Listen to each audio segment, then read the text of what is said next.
The lobby of Hargrove Medical Center smelled like money, not medicine, money, the kind that came with marble floors, a concierge desk staffed by people in blazers instead of scrubs, and a VIP wing on the 4th floor where the hallways were wide enough for 2 gurneys side by side, but mostly just carried executives in tailored coats walking very fast to very important places. Walter Pruitt did not belong there. That much was obvious before he even stepped through the automatic doors. His work boots were clean, but worn at the heel. His jacket was the kind of gray that used to be navy, faded by too many cycles in a coin laundry.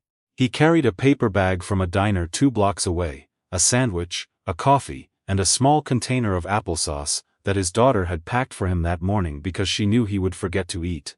He was 47. He had the posture of someone who had been carrying weight for so long that straight-backed felt unnatural now. He was also the only person in the building who knew exactly why the ventilation system on the 3rd floor was slowly poisoning the air filtration units in the ICU. But no one knew that yet. What they knew, in the few seconds it took Hargrove Medical Center's chief operations officer to cross the lobby and spot him waiting near the reception desk, was that he looked wrong. That was the word her face said before her mouth said anything. Wrong, out of place. A scuff on clean floor. Her name was Sylvia Hargrove, 49, second-generation hospital administration, granddaughter of the man whose name was etched in granite above the entrance. She ran the non-clinical side of the hospital with the kind of precision that made people describe her as effective, in tones that were not entirely compliments. She dressed like she was always 30 minutes away from a board photo and moved through the hospital as though the building itself had been arranged for her convenience. When she saw Walter standing near the reception desk, with his paper bag and his worn boots and his quiet, patient expression, she made a decision in approximately 4 seconds. She walked over. She did not introduce herself, "Sir." Her voice was professionally pleasant in the way that is not pleasant at all. "This is a restricted area. Are you here for an appointment?" Walter looked up from the small notebook he had been reviewing. "Yes, ma'am. I have a meeting with your facilities director at 10 o'clock. Name's Walter Pruitt. I'm the HVAC consultant your engineering team brought in last week." Sylvia's eyes moved from his face to the paper bag to his boots and back again. Something in her expression did not change, which was its own kind of change. "Our facilities team handles all contractor meetings in the service entrance on Carlisle Street," she said, "not the main lobby." "I was told to check in at reception," Walter said, politely, calmly, like someone who had been told the wrong thing before, and did not take it personally. "I'll have someone redirect you." She was already half turned away. Then she said, to the receptionist, loud enough for Walter to hear, "Please let security know we have an unauthorized contractor in the main entrance. Have them escorted to the service bay." Walter did not argue. He picked up his notebook, tucked his paper bag under one arm, and followed the security guard who materialized from somewhere near the elevator bank. They walked the long way around, past the cafeteria, through a gray corridor that smelled like cleaning solution, out a side door into cold air, and around to the service entrance on Carlisle. He sat on a metal bench outside the service bay door for 22 minutes, before anyone came. In that time, he finished his coffee. He looked at the sky, which was the pale flat white of November. He thought about his daughter, who was 11 years old, and had braided her own hair that morning, for the first time, without asking for help. He thought about how he would have to remember to tell her she did a good job when he picked her up. He did not think about Sylvia Hargrove. Not because he wasn't bothered, but because he had learned, a long time ago, that spending energy on people who had already decided who you were was a particular kind of waste he couldn't afford. He had too much to do. Walter Pruitt had not started out as an HVAC consultant. He had started out as a kid from Dayton, who was good at figuring out how things worked, and better at fixing them when they didn't. He earned his engineering degree nights and weekends, while working a floor job at a manufacturing plant. By the time he was 30, he had built a small but respected name in industrial systems diagnostics. The kind of problems that other people had already failed to solve. That was his specialty. Failure points.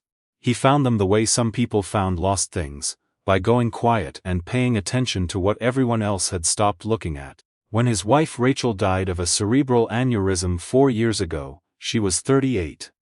Lily was 7. Walter took 6 weeks off, then he came back to work because they needed to eat, and because, as he had told his mother-in-law on the phone one night, in a voice she had never heard from him before, the only thing he knew how to do when everything fell apart, was to start with what was right in front of him, and fix it. So he did. He packed Lily's lunches, he showed up to every parent-teacher conference, with his notebook, and his questions. He was late to a client meeting once, because Lily had a fever, and he wasn't going to leave her with a neighbor who hadn't been warned, and he called ahead and rescheduled without apology.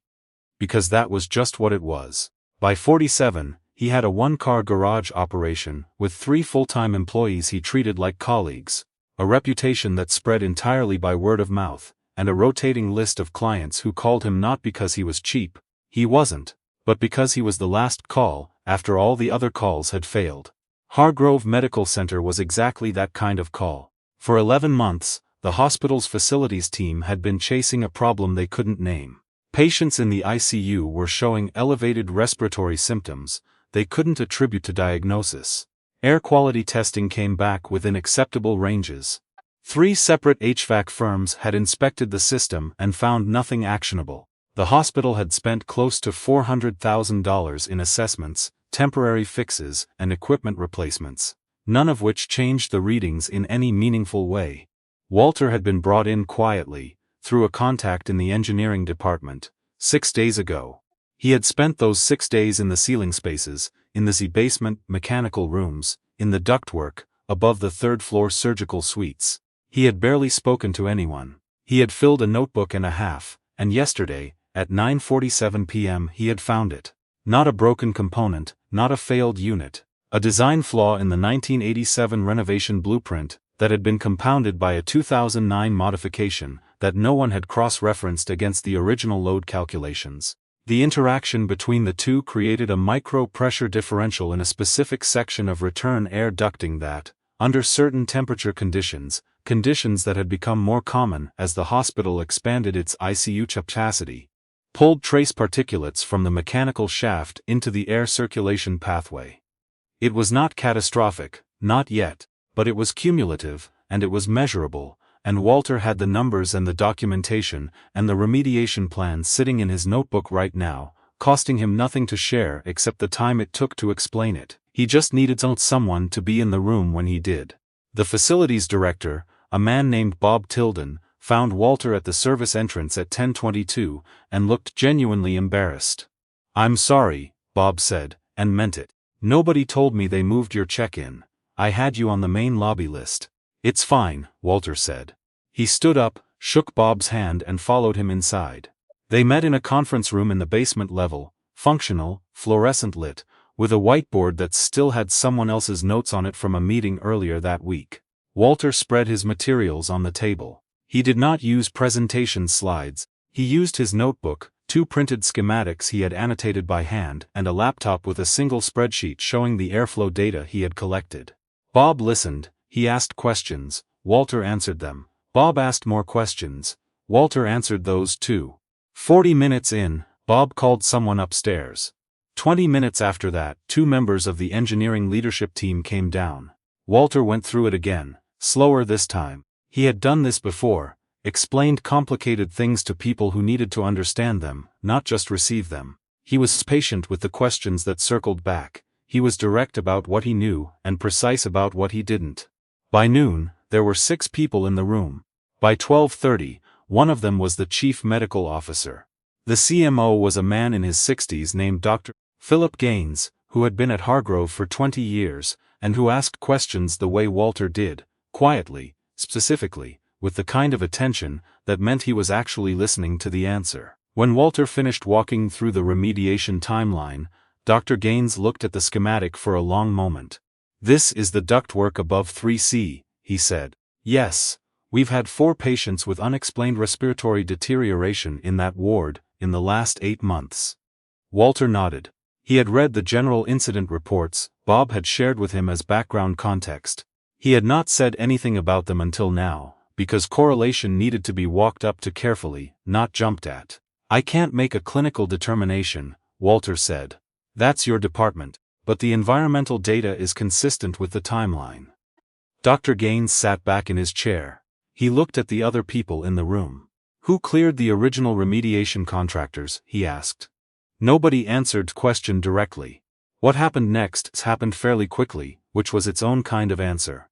Sylvia Hargrove arrived at the conference room at 1:14 p.m. She stepped inside, took a brief survey of the room, the unscheduled meeting, the printed schematics on the table, the 6 members of her engineering and clinical leadership team, and the man in the worn jacket, sitting at the head of the table. And her expression moved through several things in a short period of time. She recognized him.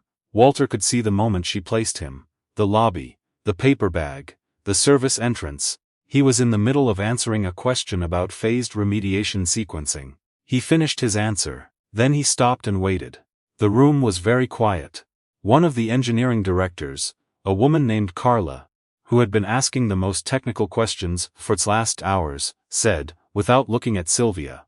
Walter identified the pressure differential in the 1987 plenum return. He has a full remediation plan. The CMO is involved. Sylvia said nothing for a moment. Then she pulled out the chair nearest the door and sat down. Walk me through it, she said. Her voice was composed, professional, but something in it was different from the lobby. The easy authority was still there, but it was sitting on top of something else now. Something that had not been there at 9 o'clock that morning. Walter looked at her for one moment, not long, not pointed, just long enough to be honest about the fact that he had been in this room for 4 hours while she had been somewhere else, and that time was now what it was. Then he turned back to the schematic and walked her through it. He did not mention the lobby, he did not mention the service entrance, or the security guard, or the 22 minutes on the bench in the cold. He answered her questions the same way. He had answered everyone else's. He did not use the moment, he did not need to. When he finished she was quiet for a long time. How quickly can you begin? She asked. I can have a crew staged by Thursday, Walter said. Phased implementation, 4 to 6 weeks for full remediation, minimal disruption to ward operations. I'll need access to the mechanical rooms on a rolling schedule. You'll have it, she said. Then she said something that nobody in the room had expected, including Walter. Mr. Pruitt. She said it carefully. Like a person who was choosing to say a harder thing when an easier one was available. What happened this of the front desk, the way you were received, and where you were asked to wait, that was my call, and it was wrong.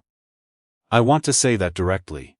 The room was very still. Walter looked at her. Her expression was not performing anything, it was just present. Whatever embarrassment or discomfort was happening behind it, she was not trying to manage it away. She was sitting in it, which was a different and harder thing to do. I appreciate that, Walter said. He meant it without adding anything to it. No magnanimity performance, no gracious speech. Just 2 words from a man who had been told he didn't belong somewhere that morning, and who had shown up and done his job anyway. Carla quietly gathered her papers. Bob Tilden looked at the whiteboard. Dr. Gaines, who had seen a lot of difficult conversations in his career, appeared to be studying the corner of the table. After a moment the meeting resumed. The remediation contract was signed 3 days later. It was the largest single contract Walter's company had ever handled. Not because he had lobbied for it, or leveraged the situation, or allowed anyone to feel that the morning's events created any kind of obligation. He had submitted the same proposal he would have submitted regardless. The number reflected the work and the timeline and the expertise, nothing more. He did ask for one thing that wasn't in the standard terms. He asked that the junior members of his crew be given full access to the hospital's internal engineering documentation for the duration of the project. Not just what was needed for the immediate scope, but the broader system history. Because he wanted them to understand the context, not just complete the tasks. He had 2 young technicians, both under 30, who he was actively developing, and he took that seriously. Hargrove agreed without hesitation. Work began on a Thursday as promised. On that first morning, Walter arrived through the main entrance. He checked in at the reception desk. He walked to the elevator bank, pressed the button for the basement mechanical level, and rode down in silence with a cup of coffee and his notebook. The lobby looked the same as it had 2 weeks ago. The marble floors, the concierge desk. The wide, purposeful hallways. He was not thinking about any of it. He was thinking about Lily, who had asked him at dinner the night before whether hospitals were scary. He had told her no. He had told her that hospitals were just buildings full of people trying to figure out how to help other people, and that the hard part wasn't the building, it was the figuring out. She had thought about that for a moment, in the way she thought about things, chewing her food, looking at nothing in particular, processing. "Is that what you do?" she'd asked, "the figuring out?" "That's what I try to do," he'd said. She'd nodded, as if that settled something. He didn't tell her about the lobby incident. Not because it hadn't mattered, it had, in the quiet, accumulated way that those things always matter, but because he had learned something about what to carry forward and what to set down, and the lobby felt like the second category now. What he carried forward was this: the work. The fact that it was good work, work that would clean the air, that sick people breathed in rooms where sick people tried to get better, work that his daughter would understand someday, even if he didn't explain it to her directly. Work that existed regardless of whether anyone in the lobby that morning had recognized it, walking through the door. Sylvia Hargrove did not make a public statement about what happened. She did not send a company-wide email. She did not commission a review of the lobby check-in policy, or organize a sensitivity training, or do any of the things that institutions do to demonstrate that they have processed a failure, without necessarily changing the conditions that caused it. What she did was quieter than that. 3 weeks into the project, she appeared in the subbasement mechanical room, where Walter's crew was working. She was not in her usual blazer. She was in a regular coat. She had a legal pad with her, which meant she was not there to observe. She was there to learn something. She stayed for 2 hours. She asked Walter's 2 young technicians about what they were doing and why, and she listened to their answers, with an attention that did not feel performed. At one point she asked a question that suggested she had spent time with the original 1987 renovation plans on her own time, which was not a thing she needed to do, but had done anyway. When she left, she thanked the crew. Walter said nothing about it afterward, neither did she, but Carla, the engineering director, mentioned it to Bob Tilden later in the week, and Bob mentioned it to one of the junior facilities coordinators, and by the end of the month it had made its way around the building, in the way things do. Not as gossip, exactly, but as information. A thing that had happened, a thing that meant something, even if people weren't quite sure what. The remediation was completed in 38 days. Post-remediation air quality testing showed the pressure differential had been fully resolved. Dr. Gaines ordered a follow-up respiratory review for the ward patients. The results came back on a Tuesday, and he read them in his office and sat with them for a minute before forwarding them to the relevant clinical teams. He did not call Walter. He did not need to, professionally speaking, but he did send a 2-sentence email that Walter read standing in his driveway after picking Lily up from school. It said, "The numbers are good, the ward is clear." Walter read it twice. Then he put his phone in his pocket and went inside. Lily was already at the kitchen table with her homework. She had her mother's habit of spreading everything out first, papers and pencils and books, arranged in a semicircle, before she started, which always looked like preparation for something much larger than a 5th grade assignment. He made dinner. He listened to her talk about a disagreement she'd had with her best friend about something he didn't entirely follow, but nodded through, appropriately. He helped her check her math, which she didn't need help with, but liked the company for. Later, after she was in bed and the house was quiet, he sat at the kitchen table, with the 2 notebooks from the Hargrove job, and transferred his final notes to the project file. He did it carefully, the way he always did. Not because anyone required the documentation. Because he believed the record of how a problem was solved belonged somewhere permanent, even if only he ever read it. He worked for an hour. Then he closed the file, turned off the kitchen light, and went to bed. The next started it before dawn, the way it always did. He packed Lily's lunch. He made sure the permission slip on the counter was signed. He poured a coffee, and stood at the window for a moment, while the sky outside went from black to gray to the particular pale blue of early winter. He had 2 new clients to call that week. One of them was a school district in Akron, with a ventilation issue nobody had solved. The other was a food processing facility in Columbus, dealing with something in their cooling systems that 3 other consultants had looked at and walked away from. He thought about which one to call first. He decided on the school. If you have ever been dismissed before you were heard, walked past, underestimated, redirected to the service entrance when you deserved the front door. Then you already know what Walter carried into that building the morning no one expected him. Not anger. Not the need to prove anything. Just the work. Just the quiet, unshakable conviction that what he knew was real, whether or not anyone in that lobby could see it yet. That kind of certainty is not something that can be given to you by a contract or a handshake or an apology, however genuine. It is built in the years before anyone is watching, in the early mornings, in the hard months, and all the times you showed up anyway. And once you have it, no one, not a marble lobby, not a cold bench on Carlisle Street, not a woman in a white blazer who made up her mind about you in 4 seconds, can take it back.